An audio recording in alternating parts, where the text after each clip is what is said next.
আমি আল্লাহ রাব্বুল আলামিন এই পৃথিবীর মধ্যে জিন সৃষ্টি করেছি, ইনসান সৃষ্টি করেছি।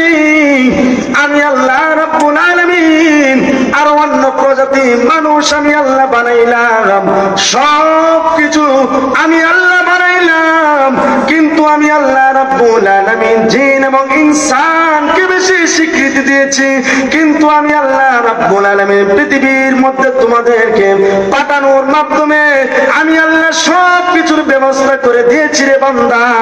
বিনিময়ে আমি আল্লাহ তোমার কাছে কোনো কিছু চাই না, তোমাদের কাছে আমি আল্লাহ বিনিময়ে কোনো কিছু চাই না। একটা মাত্র চাই, সেটা হচ্ছে আমি আল্লাহর ইবাদত। জবান খুলে কি আল্লাহু আকবার বলা যাবে না?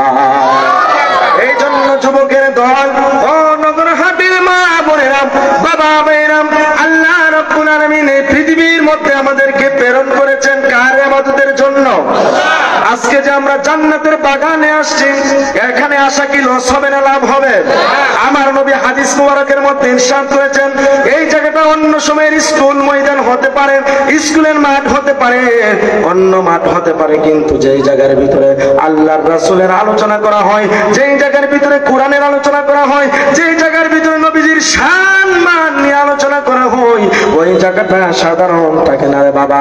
ওই জায়গাটা জান্নাতের বাগান হয়ে যায়। আর ওই বাগানের ভিতরে যারা প্রবেশ করে আমার আল্লাহ বলেন তারাই হচ্ছে জান্নাতি মানুষ। সুবহান খুলে কি সুবহানাল্লাহ বলা যাবে না? এই জন্য বাবাজিরা আমার, আমাকে বলেছে কবর বিষয়ে আলোচনা করার জন্য। আমরা কবরে যেতে হবে। এই দুনিয়ার ভিতরে চিরজীবন আমরা কেউ থাকবো না। জবান খুলে বলুন ঠিক না বেটি? আমরা কি দুনিয়ার ভিতরে চিরজীবন থাকবো? আল্লাহ রাব্বুল আলামিন বলেন, আইনামা ইউদরিকুমুল মাউত,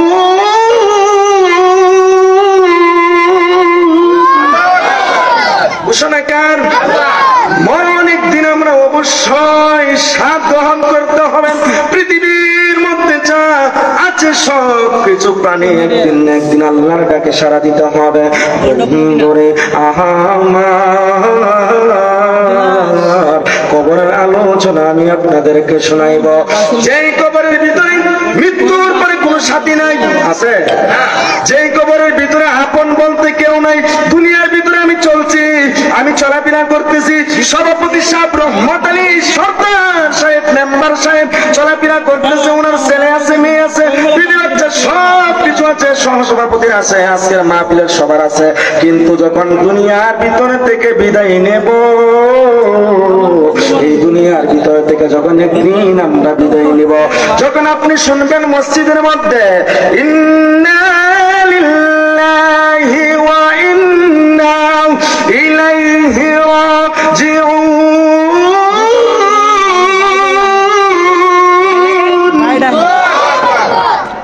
মানুষ দুনিয়া থেকে বিদায় হলে আল্লাহটা আমাদের কানে শুনে কিনা?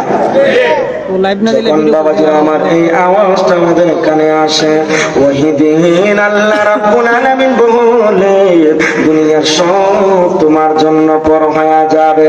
কিন্তু যে ব্যক্তি দুনিয়া থেকে বিদায় নেয়, ওই লোকটা বলে আমি দুনিয়া থেকে বিদায় হয়ে গেছি, কিন্তু না আমার আপন আছে। বলে তোমার কে আপন? বলে আপন কে গো? বলে আমার আপন আমার ছেলে মেয়ে, আমার আপন আমার এই চুলটার মানুষ, ব্রাহ্মণবাড়িয়ার শরীরের মানুষ, সবাই আমার আপন। যখন জানাজার মাঠের ভিতরে যায়, ওই জানাজার নামাজ যখন আদায় করে, জানাজার নামাজ আদায় করিয়া আপনার বাবারে, আমার বাবারে, দাদা দাদিরে যারা আমরা কবরস্থ করেছি, আমরা চারজন লোক কাঁধে নেই কিনা? কথা বলতে হবে, কাঁধে নেই কিনা? সবাই কাঁধে নিয়ে গুরুস্থানের মধ্যে চলে যায়, আর জবান দিয়ে বলি লা ইলাহা ইল্লাল্লাহ, লা ইলাহা ইল্লাল্লাহ, লা ইলাহা ইল্লাল্লাহ। তাসবিহ পড়তে পড়তে পড়তে পড়তে আমরা গুরুস্থানের ভিতরে লাশটা নিয়ে চলে যাই। ওই মৃত্যু ব্যক্তি ডাক দিয়া বলে, আমার আপন তো এই চারজন লোক, সবাই আমার লোক, তারা তো আমাকে আমার সঙ্গে কবরের মধ্যে যাইতেছে। কিন্তু না না না না, এটা ভুল ধারণা, তোমার সঙ্গে কেউ যাবে না, তুমি নিজেই যেতে হবে। যখন কবরের ভিতরে যখন যাওয়া হয়, ওই কবরটা দেখবেন কত সুন্দর, কত সুন্দর করে ঘরটা বানাইলো। এই ঘরের ভিতরে তিনজন লোক নামবে, নামার পরে যখন বলবে বিসমিল্লাহি ওয়া আলা মিল্লাতি রাসূলিল্লাহ, এই বিসমিল্লাহি ওয়া আলা মিল্লাতি রাসূলিল্লাহ বলবে, বলার সাথে সাথে যখন আপনাকে রেখে কবর থেকে উঠে যাবে, উঠে যাওয়ার পরে যখন মাটি দেবে, ওই সময় ব্যক্তি বলবে যে আমার আপনজন এই তিনজন লোক কবর থেকে যখন উঠে যাবে, এরপরে মৃত ব্যক্তিটা ডাক দিয়ে এমন জোরে চিৎকার মারবে, গো ও আমার ছেলে মেয়েরা, আজকে তোমাদের জন্য আমি কি না করেছি। আমি বাবা সারাদিন এমন মেহনত করেছি, মাথার ঘাম পায়ে আমি ফেলেছি তোমার মুখে হাসি ফুটানোর জন্য। আমি স্ত্রী তোমার, আমি তোমার জন্য কি না করেছি, আমি তোমার জন্য সব করেছি। আজকে বুঝি আমাকে একা পালাইয়া কই চলে যাও। আমার আল্লাহ বলে, ও বান্দা, যত কান্না কাটি করো না কেন, আজকে এই কবরের ভিতরে তুমি একা থাকতেই হবে। চিৎকার মেরে বলুন না সুবহানাল্লাহ। আজকে কবরের ভিতরে তুমি একাই থাকতে হবে, কারণ আমার আল্লাহ এরকম নিয়ম দেই নাই যে একজন ব্যক্তির কবরে আরেকজন লোক যাওয়া যাবে, এরকম নিয়ম কি আছে? এরকম নিয়ম নাই। আপনাদেরকে অতি সহজে আমি বুঝাই ফেলবো রে বাবা। আমার নবীর একজন সাহাবী, সেই সাহাবী ইসলামের প্রথম খলিফা, খুব গুরুত্বপূর্ণ সাহাবী, যেই সাহাবীটার রওজা, আমার নবীর রওজার পাশে শুয়ে আছে হযরতে আবু বকর রাদিয়াল্লাহু তাআলা আনহু। কে সে মায়ার আবু বকর, যে আবু বকরের নেক আমল যদি আপনারা শুনেন, যে আমলের কথা শুনলে আপনারা হতবাক হয়ে যাবে। ওই আবু বকর রাদিয়াল্লাহু তাআলা আনহু ডাক দেবে, ও দুনিয়ার মানুষ, ও দুনিয়ার মানুষ, দেখো কবরটা কেমন ডেঞ্জারাস হয়ে যাবে, কবরটা কেমন হয়ে যাবে। একদিন আবু বকর রাদিয়াল্লাহু তাআলা আনহু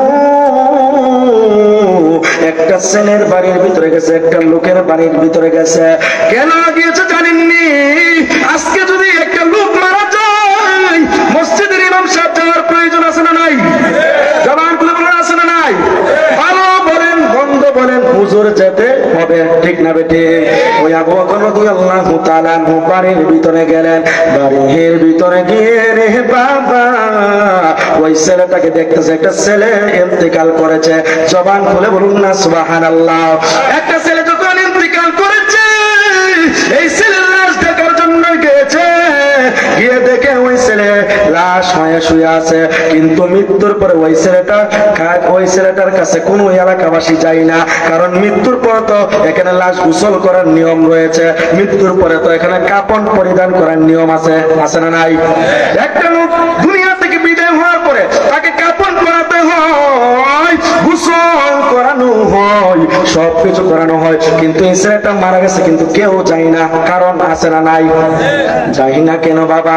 তখন আবু বকর রাদিয়াল্লাহু তাআলা আনহু নিজে সবকিছু কাজ করলেন, লাশ ধুইলেন, বান্ডিং করলেন, এমন ভাবে তার লাশটাকে কাপড়ের কাপড় দিয়ে এমন ভাবে একটা বেন্ডিং করে যখন কবরের পাশে নিয়ে গেল, কবরের পাশে নেওয়ার সাথে সাথে কবরের ভিতরে যখন রাখলেন, এরকম ভাবে রাখার পরে কবরের ভিতরে সুন্দর ভাবে রেখেছে।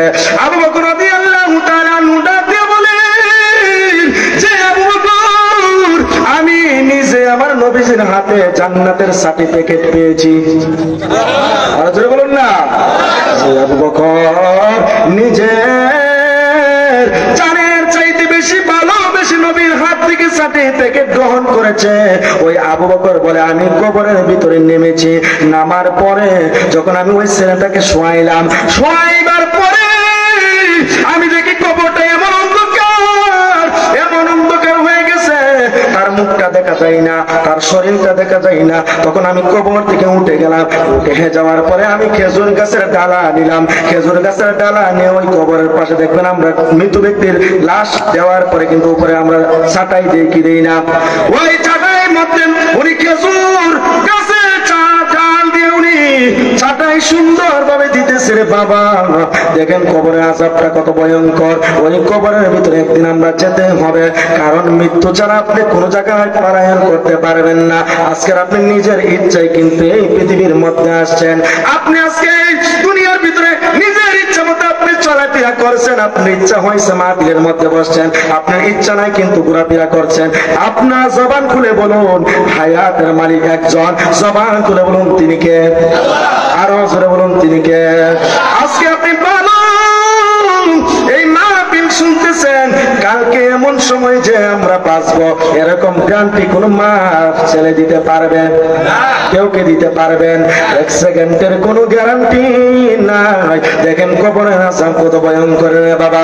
ওই আবু বকর রাদিয়াল্লাহু তাআলা আনহু বলে, আমি জান্নাতের সার্টিফিকেট পেয়েছি। আমি আবু বকর কবরে নামার সাথে সাথে কবরটা অন্ধকার, যখন কবর থেকে ওই ছেলের মুখটা দেখা যায় না, আমি খেজুরের ডাল দিয়ে চাটাই দিয়ে আমি মাটি দিলাম। মাটি দেওয়ার পরে কবরের উত্তর পাশ দিয়ে একটা মহিলা আয়েশা ডাক দিয়া বলে, হুজুর গো,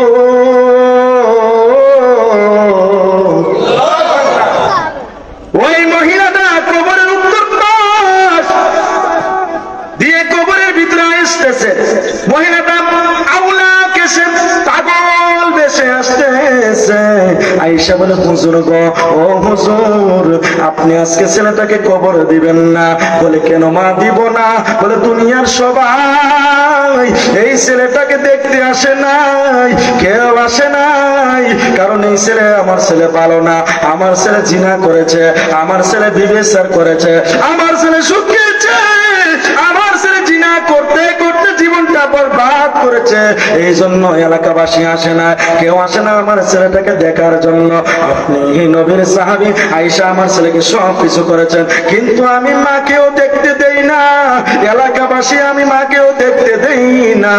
আমি তো মা, আমার মন তো মানে না হুজুর, আমি আমার ছেলেটা দেখতে চাই। আবু বকর ডাক দিয়ে বলে, মা কান্নাকাটি করবেন না, কান্নাকাটি করবেন না, কান্নাকাটি করবেন না। আপনি আপনার ছেলের জন্য দোয়া করেন, কারণ দুনিয়ার সব দোয়া বিপরে যেতে পারে, একটা দোয়া বিপরে যাইতে পারেন না। জবান খুলে তিনি কে? মার দোয়া বিপরে যেতে পারে? মার দোয়া বিপরে যেতে পারে না। মা কান্নাকাটি করতেছে, হুজুর শেষ বিদায় আমি আমার ছেলেটা দেখতে চাই, শেষ বেলা আমি আমার জাদুমণিটা দেখতে চাই। আমার ছেলে জিনা করেছে, আমার ছেলে অন্যায় করেছে, কিন্তু কবরের ভিতরে আল্লাহ আযাব দিবে তাকে।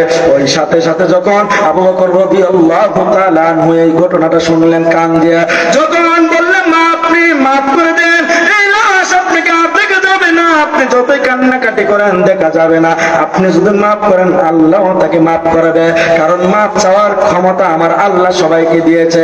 কারণ গুনাহ করেছেন জীবন ভরা, আল্লাহ বলে, ও বান্দা গুনাহ করেছো, অন্যায় করেছো, কত অপরাধ করেছো, যাও যাও যাও নগর হাটি ওই চুনটা সরাইলের জমিনের মাহফিলের প্যান্ডেলের ভিতরে গিয়া বসো, গিয়া দুইটা চোখের পানি কবরের আলোচনা করলে মনটা নরম হয়। চোখের পানি পালাইয়া যখন আল্লাহকে ডাক দিবেন, আল্লাহ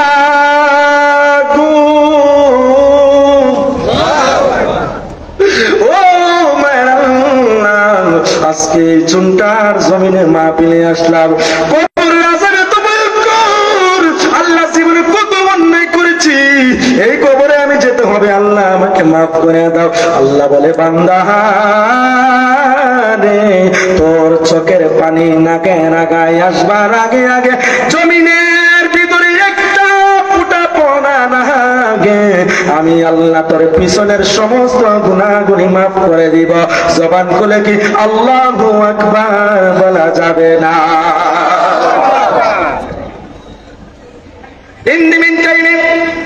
আমার আল্লাহ এই জন্য বললেন যে আমি আল্লাহ মাফ চাওয়ার জন্য সেই ক্ষমতা তোমাদেরকে দিয়েছি, তোমরা বেশি বেশি করে তওবা করবা। দেখেন ওই সময় ওই মা চিৎকার করতেছে, হুজুর আমি আমার ছেলেটা দেখতে চাই, মার মন তো মানে না।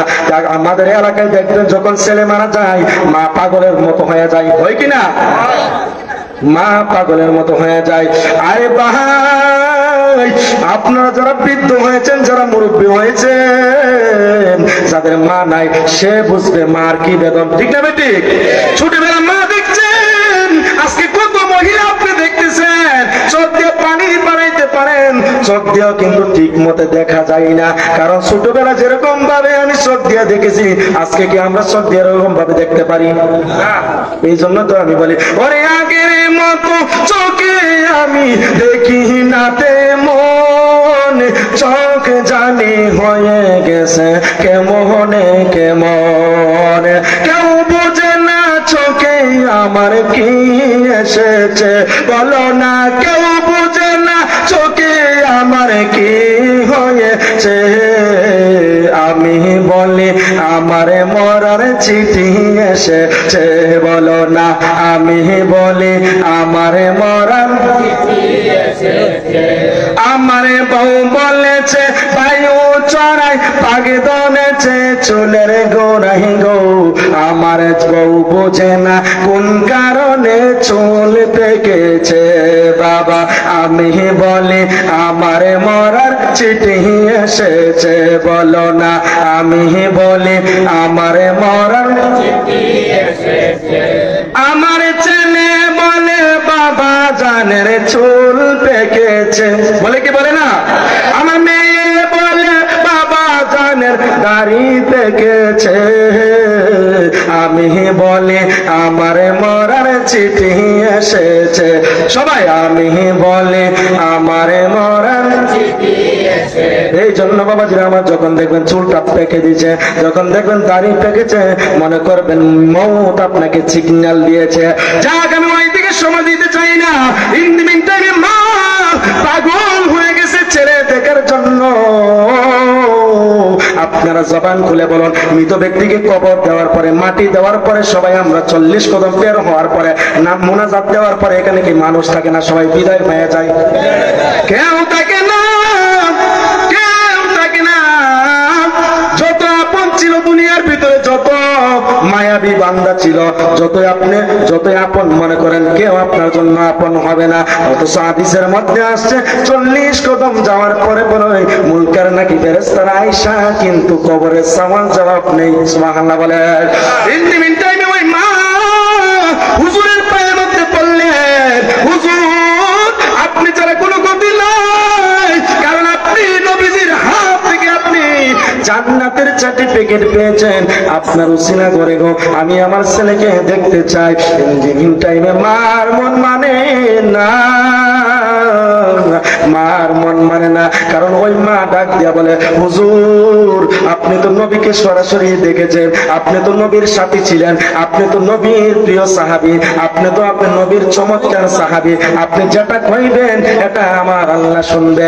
জবান খুলে কি সুবহানাল্লাহ বলা যাবে না?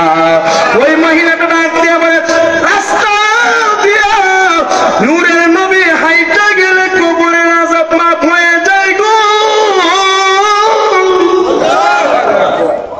ওই নবীর সাহাবী আপনি যদি আল্লাহর কাছে বলেন আমি মাফ করে দিলাম, আল্লাহ অবশ্যই ক্ষমা করবে। আবু বকর রাদিয়াল্লাহু তাআলা আনহু ইন দি মিন টাইমে আমার আল্লাহর কাছে দুইটা হাত উত্তোলন করলেন।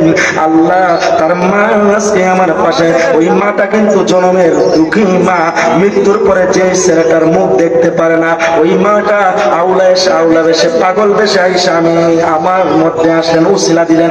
আল্লাহ তুমি মাফ করে দাও।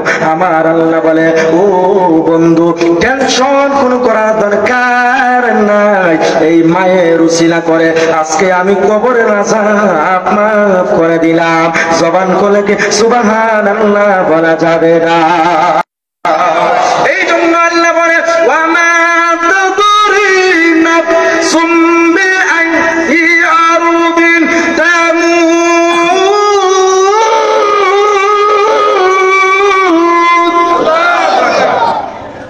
আল্লাহ রাব্বুল আলামিন বলেন আমি আল্লাহ রাব্বুল আলামিন কোন জায়গার ভিতরে তোমাকে মৃত্যু দিব তুমি বলতে পারবা না। একমাত্র একজন মৃত্যু খবর বলতে পারে, জবান খুলে বলুন তিনি কে? আল্লাহ নামটা এত ছোট করে বলেন কে? কারণ হায়াতের মালিক আল্লাহ, মৌতের মালিকও আল্লাহ, ইজ্জতের মালিকও আল্লাহ, বেইজ্জতি কইরা বাড়ির মধ্যে পাঠাইবেন তিনিও আল্লাহ। সব কিছুর মালিক কে? আল্লাহ মালিক হয়ে কিন্তু বাবা সবকিছু আমার আল্লাহ বলেন ওয়া মা তাদরি নাফসুন বিআইয়ি আরদিন তামুত। আমার আল্লাহ কোরআনের মধ্যে ঘোষণা করেছে, ও বান্দা কোন জায়গার ভিতরে তোমরা মৃত্যুবরণ করবা কোনো গ্যারান্টি নাই। বলে কেমন গ্যারান্টি নাই? দেখবেন বাবার আগে ছেলে মারা যায়, আছে না নাই? মার আগে মেয়ে মারা যায়, এমন অসংখ্যবার আছে। গত কয়েকদিন শুক্রবারও দেখবেন 1.5 বছরের ছোট একটি শিশু বাচ্চা আমি নিজের হাতে জানাজা করে আসলাম। মা আছে, বাবা আছে, দাদাদি সবাই আছে। 1.5 বছরের বাচ্চা কেন যায়? কারণ আল্লাহ দিনা খেলা বোঝা বড় দায়। এই জন্য বাবাজিরা বললাম কেন আমি মরণের কথা বলতেছি আর কবরের কথা কেন বলতেছি? দেখেন কত মরণটা আমাদের কত কাছে। আজরাইল আলাইহিস সালাম আমাদের পিছনে সব সময় ঘোরাফেরা করতেছে। আজরাইল আমাদেরকে সব সময় হুঁশিয়ার করতেছে। আল্লাহ রাব্বুল আলামিন বলে, যেই সময় আমি আল্লাহ রাব্বুল আলামিন আজরাইলকে কোন বলতে দেরি হবে, তোমার কাছে আছেন উপস্থিত হতে দেরি হবে না। ওই সময় তুমি যদি 10 লক্ষ টাকাও আজরাইলকে 10 কোটি টাকাও যদি তুমি ঘুষ দাও, 10 সেকেন্ডের জন্য হায়াত তুমি পাইবা না। কারণ যাকে ধরে তাকে একেবারে শেষ আজরাইল কিন্তু করে। জবান খুলে বলুন ঠিক না বেঠি?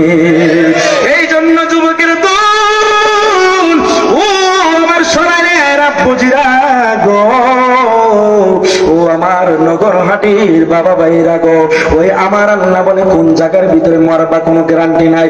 রাস্তার অ্যাক্সিডেন্টও যুবক মারা যায়, পানির ভিতরে পড়ে কিন্তু কত লাশ ভেসে যায়। এই মাহফিলের মধ্যে অনেক লোক মারা যায়, রাস্তাঘাটে অ্যাক্সিডেন্টে কত মারা যায়, তার কোনো হায়াতের গ্যারান্টি নাই। কারণ যেই ব্যক্তি জানে, যদি জানতো আমি বাড়ি থেকে বের হয়ে মৃত্যুবরণ করব, ওই লোকটা কোনোদিন বাড়ি থেকে বের হতো না। ঠিক না বেটি?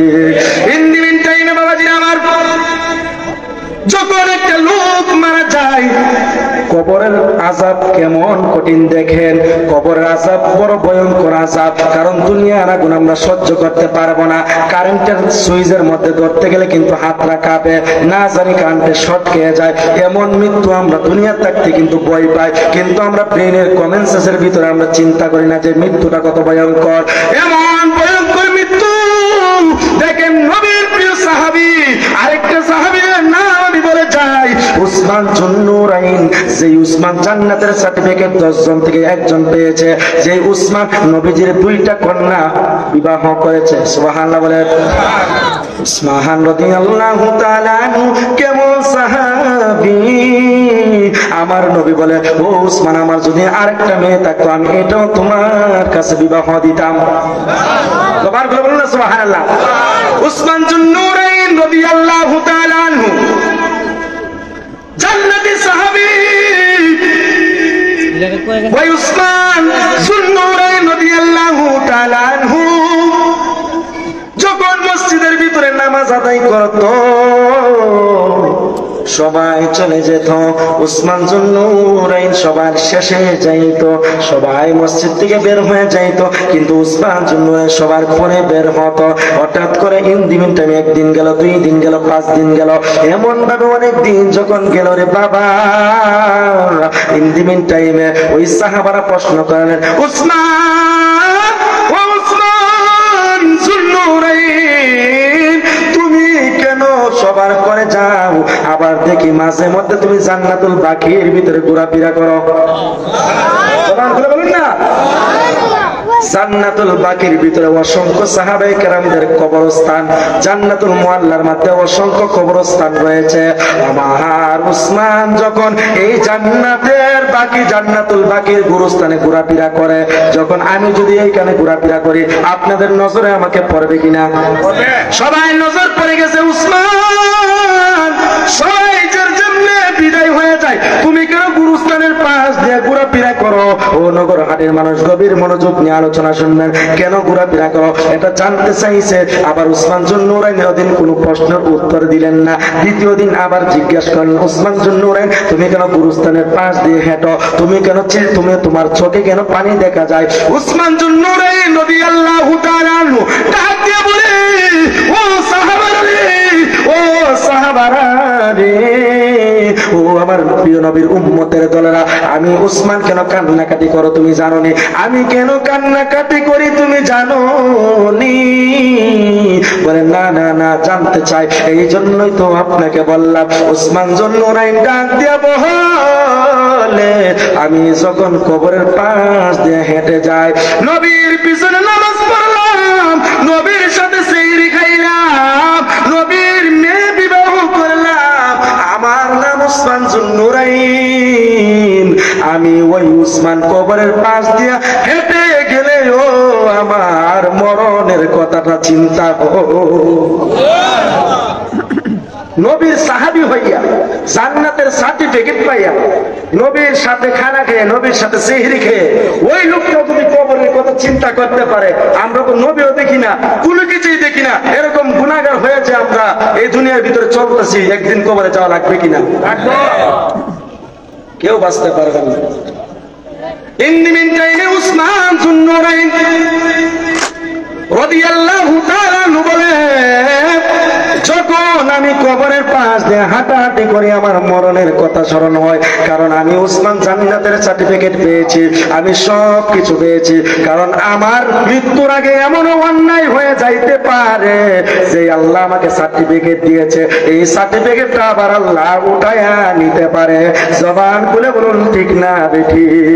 যে আল্লাহ সার্টিফিকেট দিয়েছে, জান্নাতের যে নবী সার্টিফিকেট দিয়েছে, ইজ্জত দিয়েছে, জান্নাতের মালিক বানাইছে, মৃত্যুর আগে আমি উসমানের দ্বারা এমন কর্ম হয়ে যাইতে পারে আবার ওই সার্টিফিকেট উড়াইয়া নিতে পারে। এই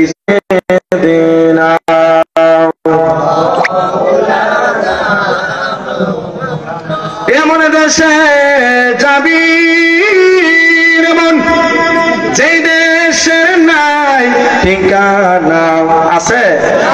কেউ মনোযোগ সহকারে, কবরের চিন্তা আমরা একা যাবো, আর কি কেউ সাথে যাবে? যিনি আমার আপন হবে সেই তো সোনার মদিনা। আল্লাহুম্মা সুরজি সাহেব, আপনি যেখানে আছেন প্যান্ডেলে চলে আসেন।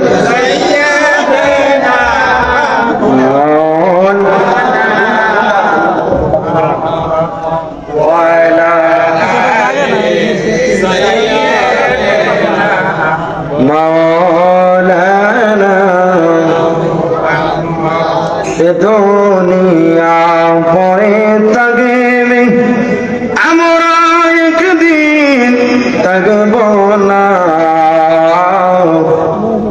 ছেলে মেয়েরা বলে যাবে নবী গো আপনি বললেন না। আল্লাহুম্মা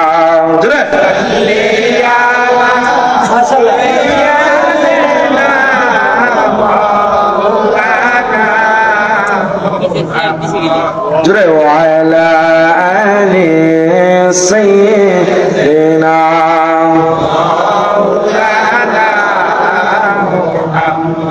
একদিন স্বপ্নে দেখলে যারি সবে গুনাহ রিয়া গো পরে, সুবহানাল্লাহ বলেন।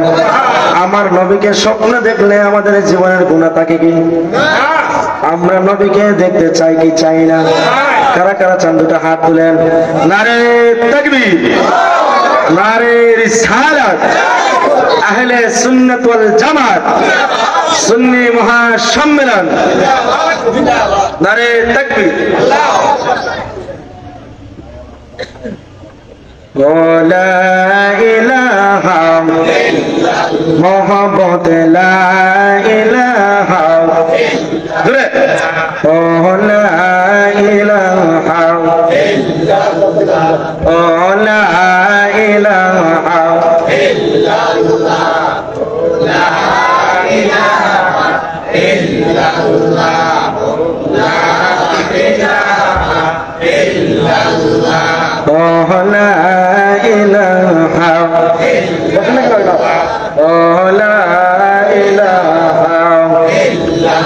জিকির করো মুমিনগণ তোমরা, জিকিরে পৌঁছাইয়ার মন, হাইরে জিকিরে হইরে দিল রোশন, হাইরে জিকিরে তোমারি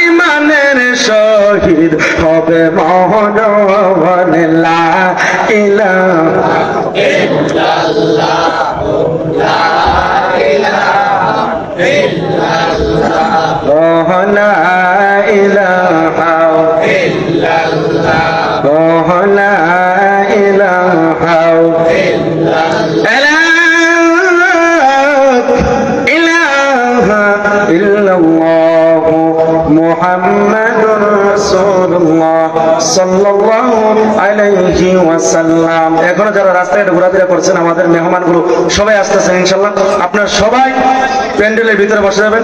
আমাকে বলছে 2টা মিনিট জিকির দেওয়ার জন্য। জিকিরের সাথে সাথে আপনারা প্যান্ডেলের ভিতরে চলে আসুন। মহাব্বতে ইসমে যাদের জিকির করেন আল্লাহ আল্লাহ আল্লাহ জোরে সবাই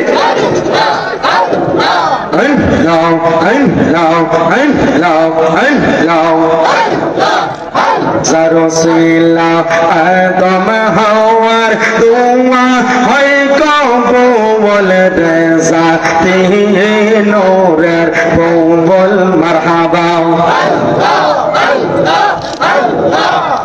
জারসিল্লাহ আদম হাওয়ার দুয়া হয় কবুল রেজা তিহি নূরের কবুল মারহাবা মনরি না জানি কোন কাউনে গৌনে বানাই সুন্দর ফুল অতি সাদে নাম রাখিল আল্লাহ মুহাম্মদ রাসূল রেজা তিহি নূরের কবুল মারহাবা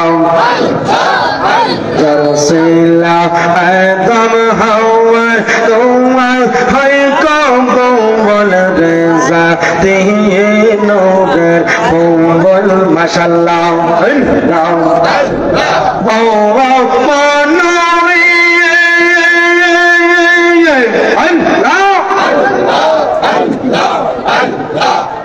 মাটির একটা মূর্তি বানাইয়া তার ভিতরে কি कहलाओ के लीलो আমার আল্লাহ পাকরে ভুল রেজা তিহি নূরের কবুল মারহাবা আল্লাহ আল্লাহ জারসিল্লাহ আদম হাওয়া দুয়া হয় কবুল রেজা তিহি নূরের কবুল মাশাআল্লাহ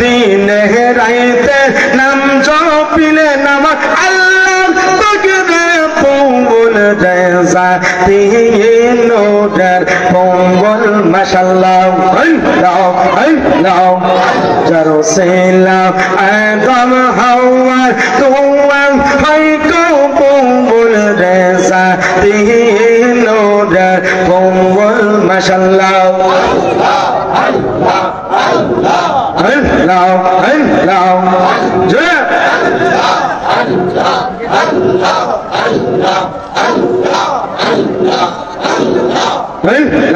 আল্লাহ আল্লাহ তোমার নাম দেখলে আমার গরে রইলাম অনগো তুই আমার জীবন রে মুর্শিদ আর জীবন আল্লাহ তুই আমার জীবন রে মুর্শিদ আর জীবন মারহাবা আল্লাহ তোমার আমার ভালোবাসা জাওয়ানি সর্ব যৌবন মাশাআল্লাহ তোমার আমার ভালোবাসা জাওয়ানি সর্ব যৌবন অন্ধ চোখের আলো তুমি সাদরা চারি দেব অনগো তুই আমার যে বন্দে মুর্শিদ তবু আর যে বৌবন মাশাআল্লাহ তুই আমার যে বন্দে মুর্শিদ তবু আর যে বৌবন আল্লাহ একবার যদি পাইতাম মুর্শিদ করিতা আমি যত বন একবার যদি পাইতাম মুর্শিদ করিতা আমি যত ভাঙেতেছে তাইও দিতাম আর যে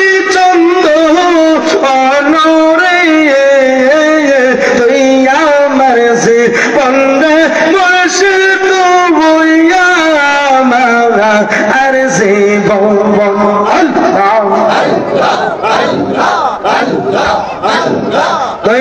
আমার যে বন্দে মুর্শিদ আর যে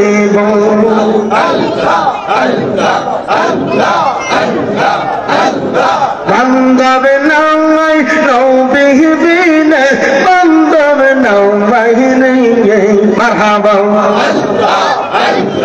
বান্ধব নাই নৌবিহীনে বান্ধব নৌবাহিনী মাশাআল্লাহ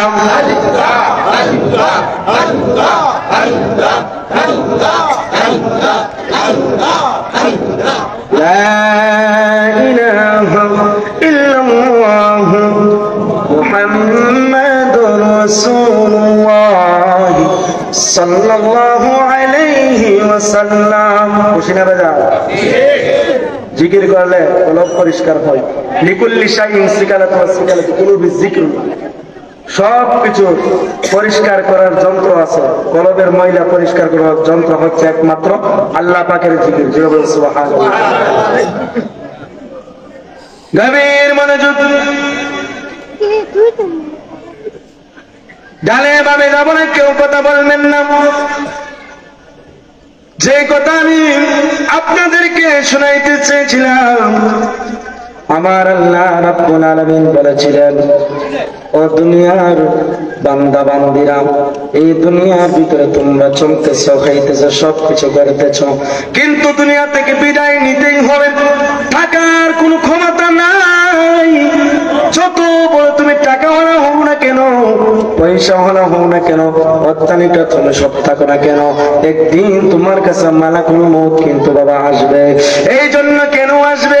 কারণ মৃত্যুটা অতি সময়ে, অতি নিকটের ভিতরে আমাদের সামনে ঘোরাফেরা করতেছে। ইচ্ছা করলে আপনি মৃত্যুর পরে আর এই দুনিয়ার ভিতরে আসার কোনো পদ্ধতি নাই, কোনো কিছুর সিস্টেম নাই রে বাবা। কারণ মরণের পরে আমার আল্লাহ দুনিয়ার পরীক্ষার আমাদের কাছ থেকে হিসাব নেবে। জবান খুলে বলুন ঠিক না বেটি? দুনিয়ার ভিতরে চলাফেরা করতেছি কি না করতেছি, সব কিছুর হিসাব আল্লাহর কাছে আমরা একদিন দিতে হবে, ঠিক না বেটি? আল্লাহ কিন্তু হিসাব আমাদের কাছ থেকে তন্ন তন্ন করে আমাদের কাছ থেকে নিবে। এই জন্য বাবাজিরা আমার আমি বলেছিলাম যে উসমান জুন্নুরাইন জান্নাতের সার্টিফিকেট পেয়েও, জান্নাতের সার্টিফিকেট পেয়ে আমার নবীর সাথে সিহরি খেয়ে, খানা খেয়ে, আমার নবীর পিছনে নামাজ পড়ে ওই লোকটাও কিন্তু কবরের কথা স্মরণ করে। আর আজকে আমরা নবীও দেখলাম না, নবীর সাথে তো বসলামই না, কোনো কিছুই আমরা হতে পারলাম না। আজকে দুনিয়ার ভিতরে এসে আমরা এমন বাহাদুরি করি, কবরের কথাটা একটাবার চিন্তা করি না। এই জন্য বাবাজি না আমার, কবরে যখন আপনি যাবেন, যাওয়ার পরে পরে কিন্তু দুনিয়ার সব কিছুর হিসাব আমার আল্লাহর কাছে দিবেন। কিন্তু দুনিয়ার মধ্যে আমার আল্লাহ দনের কথা জিজ্ঞাসা করা হবে না, সন্তানের কথা, আপনার কথা জিজ্ঞাসা করা হবে না, কারো কথা হিসাব করা হবে না। আমার আল্লাহ বলে সর্বপ্রথম আমি আল্লাহ তোমার কাছ থেকে একটাই জিজ্ঞাসা নেব, একটাই তোমাদের কাছ থেকে প্রশ্ন নেব, সেটা হচ্ছে বান্দা দুনিয়ার নামাজ। জবান খুলে বলুন না সুবহানাল্লাহ। সালাতের হিসাব সর্বপ্রথম আল্লাহ আমাদের কাছ থেকে নিবে। কারণ দুনিয়ার ভিতরে আমার আল্লাহ রাব্বুল আলামিন আমাদেরকে পাঠাইলেন কোনো কিছুর উদ্দেশ্য উদ্দেশ্য করে নাই, একটাই উদ্দেশ্য, একমাত্র আল্লাহ পাকের ইবাদত। ইবাদত আল্লাহর করার জন্য আমার আল্লাহ দুনিয়ার ভিতরে আমাদেরকে পাঠাইলেন। এই জন্য নগর হাটির আব্বাজিরা, আল্লাহ রাব্বুল আলামিন বলে কবরের আযাব কেমন কঠিন, কবরের আযাব বড় ভয়ঙ্কর। দুনিয়ার ভিতরের হিসাব আমরা সব যখন আমরা দেব, যখন আপনাকে প্রশ্ন করা হবে, আমাকে প্রশ্ন করা হবে, এই প্রশ্নের উত্তর যদি আমরা সঠিকভাবে না দিতে পারি, কবরের এক পাশের মাটি আপনাকে এমন ভাবে চাপ মেরবে, পাথরের হাড্ডিগুলো একটার ভিতরে আরেকটা ঢুকে যাবে। কারণ আল্লাহ রাব্বুল আলামিন বলে দুনিয়ার থাকতে অত অনেক বাহাদুরি তুমি করেছো, তোমার নিজের ইচ্ছা মতো তুমি চলেছো, আজকে কবর তোমাকে সঠিকভাবে ধরবে। এই মাটিকে আমরা কত কষ্ট দেই, এই মাটির উপরে তাইকা কত কিছু করতেছি, মাটি কিন্তু জবান কিন্তু মাটির আছে, মাটি আজকে কথা বলতে পারে না। একদিন এই মাটির ভিতরে কিন্তু আমাদের শেষ জন্মের বিদায় নিতে হবে। আর আমার আল্লাহ বলে গুনাহগার হয়ে যদি এই দুনিয়া থেকে বিদায় নাও, গুনাহ লয়া যদি তুমি দুনিয়া থেকে বিদায় নাও, দুই পাশের মাটি তোমাকে এমন ভাবে চাপ মারবে গো, পাথরের হাড্ডিগুলো টাস টাস করে একটার ভিতরে আরেকটা ঢুকে যাবে। দুনিয়ার সামান্য শাস্তি আমরা সহ্য করতে পারি না, কবরের আযাব আমরা কিভাবে সহ্য করব? এই জন্য আমার নবী বলে উম্মতের দল কবরের ভিতরে আসলে নেক আমল নিয়ে তুমি কবরের ভিতরে আসো, নেক আমল নিয়ে তুমি কবরের ভিতরে আসো। কারণ আমার আল্লাহ রাব্বুল আলামিন অল্প হায়াত দিয়ে দুনিয়ার ভিতরে আমাদেরকে পাঠাইলেন। আল্লাহ বলে 60 থেকে 70 বছরের হায়াত পাইয়া আমার নবীকে ভুলে গেলা, আমি আল্লাহকে ভুলে গেলা রে বান্দা, সব কিছু ভুলে গেলা। কবরের কথা একবার তোমরা চিন্তা করো না, কেন তোমরা কবরের আযাবের কথা চিন্তা করো না? যদি তুমি কবরের কথা দৈনিক 20 বার থেকে একবার তুমি স্মরণ করতে পারো, ওই দিন যদি তুমি মারা যাও, আমার আল্লাহ বলে ওই লোকটাকে আমি আল্লাহ শহীদের মর্যাদা দিব। জবান খুলে বলুন না সুবহানাল্লাহ। এই জন্য বাবাজি আমার মরণের কথা স্মরণ করার দরকার আছে নাই?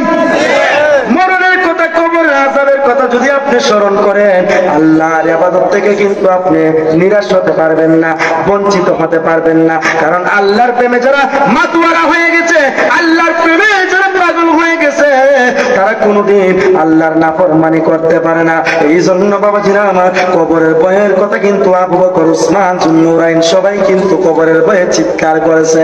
কবরের ভয় এমন শাস্তি আমার আল্লাহ দিবে, আমার আল্লাহ বলে ও বান্দা বান্দি, কবরের ভিতরে যাওয়ার সাথে সাথে কিন্তু তুমি যদি গুনাহগার হও, কবরের আযাব তোমার জন্য শাস্তি আরম্ভ হয়ে যাবে।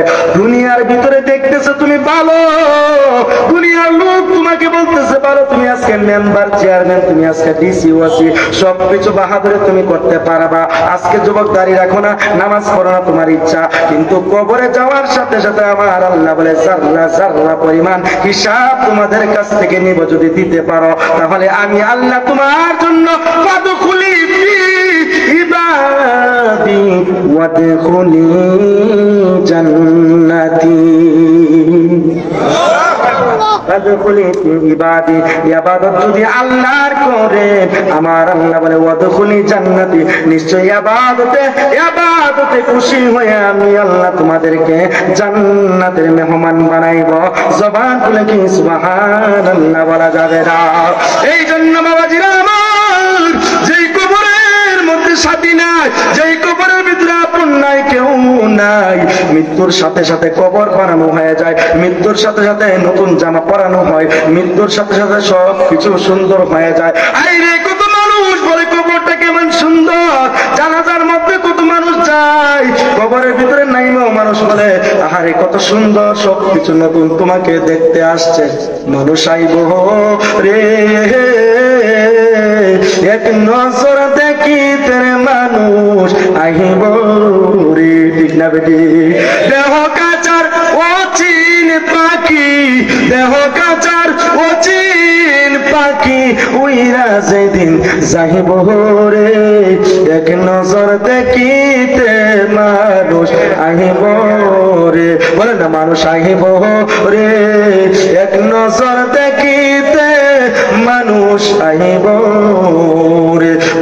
পাতার গরম জলে আমি গোসল করাইব রে, পরে পাতার গরম জলে আমায় গোসল করাইব রে। ওরে চারজনের লোক কান্দে করে, চারজন লোক আমায় কান্দে করে গুরুস্থানে নিব রে, এক নজর দেখিতে মানুষ আহিব রে, বলে না মানুষ আহিব রে, এক নজর দেখিতে মানুষ আহিব রে।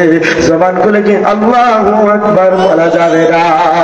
এই জন্য আমার আলোচনা আমি সত্যি বলে চাই, আমার পাশে আলেম বসারে বাবা সুন্দর তাকরির করে বেশ করবেন।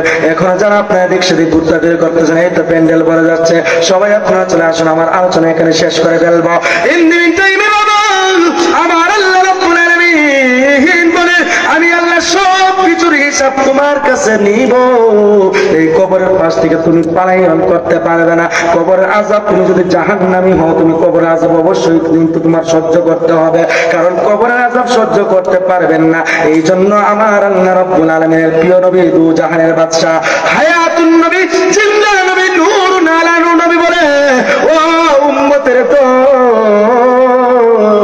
গুনাহ করেছ, অন্যায় করেছ, সব কিছু করেছ, আজকে মাহফিলের মধ্যে চলে যাও, আজকে তুমি হুজুরদের কাছে বসো, আজকে তুমি মসজিদে যাও, আজকে তুমি কোরআন তেলাওয়াত করো, করার পরে যখন দুরূদ শরীফ বেশি বেশি করো, আমল তো যখন তুমি বেশি করবা, যখন আমি আল্লাহর কাছে তোমরা তাওবা করবা, তুবু ইলাল্লাহি তাওবাতান নাসুহা, খাঁটি তওবা যখন তোমরা আল্লাহর দরবারে করবা গো, নবীর উসিলা দিয়ে আমার নবী বলে আমার আল্লাহ তোমাদেরকে অবশ্যই মাফ করে দিবে। জবান খুলে বলুন না সুবহানাল্লাহ। কারণ নবীর উসিলা দিলে আল্লাহ মাফ করতে পারে কি পারে না? উসিলা দেওয়া যাবে না? অনেকে বলে বেদাত শিরক, নাউজুবিল্লাহ বলেন। নবীর উসিলা দিয়ে যদি চাই, শুধু নবী না, ওলি আল্লাহর উসিলা দিলে আল্লাহ মাফ করতে পারে কি পারে না? কারণ ওলি আল্লাহরা কার বন্ধু? আল্লাহর বন্ধু।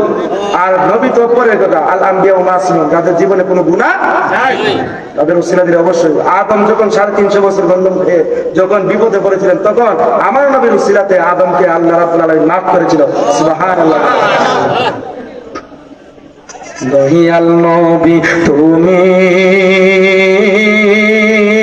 বিদে এই জগতে বান্ধব আপন কেহ নাই। আছে নবী ছাড়া আমাদের আপন কেউ আছে? তাহলে বলেন সবাই প্যান্ডেলে চলে আসুন। দহিয়াল নবী তুমি বিদে এই জগতে বান্ধব আপন কেহ নাই। ও আমি সুখে দুঃখে তোমার দুরূদ পড়িয়া শান্তি পাহাই নবী গো আপন কেহ নাই। বলে না দয়াল নবী তুমি বিদে সাহারে বান্ধব আপন। জীবনে অন্ধকার ছিল আমার দহিয়াল নবীর প্রেমে হইছে আলো গো। আল্লাহু আকবার বলেন। জীবনে অন্ধকার ছিল তোমার দয়ায় হইছে আলো গো। ওই আমি বাঁচার চেয়ে মরণ ভালো, বাঁচার চেয়ে মরণ ভালো, যদি তোমায় নাহি পাই আপন কেহ নাই। দয়াল নবী তুমি বিদে এই জগতে বান্ধব আপন কেহ নাই। বলে না দয়াল নবী তুমি বিদে এই জগতে বান্ধব আপন কেহ নাই। তুমি ছাড়া আইবা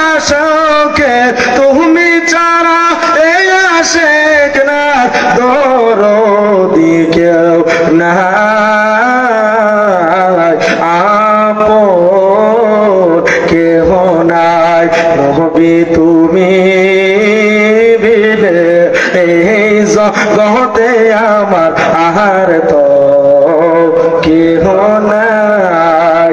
আসেনি নবী ছাড়া কবরের সাথে কেউ হবে। বিসমিল্লাহি ওয়ালা মিল্লাতি রাসূলিল্লাহ যখন আপনি বলে যখন কবরের মধ্যে নামাইবে, যদি খাঁটি আশিক হতে পারেন, যদি নবীর প্রেমিক হইতে পারেন, দুরূদ শরীফ পড়তে পড়তে যদি মৃত্যুটা হয়ে যায়, আমার নবী বলে এই কথাটা বলতে দেরি হবে, আমি নবী রওজা থেকে তোমার লাশটা আমি কুলে নিতে দেরি হব না। আমার নবীকে কবরে আসার ক্ষমতা কে দিয়েছে? জবান খুলে বলুন, কে দিয়েছে? আল্লাহ রাব্বুল আলামিন। আল্লাহ রাব্বুল আলামিন এই পৃথিবীর মধ্যে আমার নবীকে এমন ক্ষমতা দিয়েছেন, কোন নবীকে এরকম সুযোগ এবং ক্ষমতা দিয়েছেন। সুবহানাল্লাহ। আমার নবীর পাওয়ার দাম অনেক বেশি, ঠিক না বেটি? যেই নবীর নাম জান্নাতের প্রত্যেকটা গেটে গেটে, যেই নবীর নাম প্রত্যেকটা দরজার দরজায় আমার আল্লাহর সাথে আমার নবীর নাম লেখা আছে না নাই? আল্লাহ রাব্বুল আলামিন আপনি আমাদেরকে সবাইকে আমল নিয়ে যেন অন্ধকার কবরে আমরা যাইতে পারি। সকলে জবান খুলে বলুন আমিন। হুজুররা চলে আসছেন, সবাই শেষ পর্যন্ত মাহফিলের মধ্যে ইনশাআল্লাহ থাকবেন। অবশ্যই সবাই তাবারক নিয়ে যাবেন, আপনাদের জন্য তাবারকের ব্যবস্থা করা হয়েছে, সবাই তাবারক নিয়ে যাবেন। এখন আমার বন্ধু হযরত মাওলানা বাসির রেজা সুরজিয়া সাহেব আসছে, কেউ বসে থাকবেন না। হযরত মাওলানা শামীম হোসেন সাহেব আসছে, সবাই আলোচনা করবেন। আপনারা একটা লোক বসে থাকবেন না, আপনারা আল্লাহর রাস্তায় মাহফিলের মধ্যে আসবেন।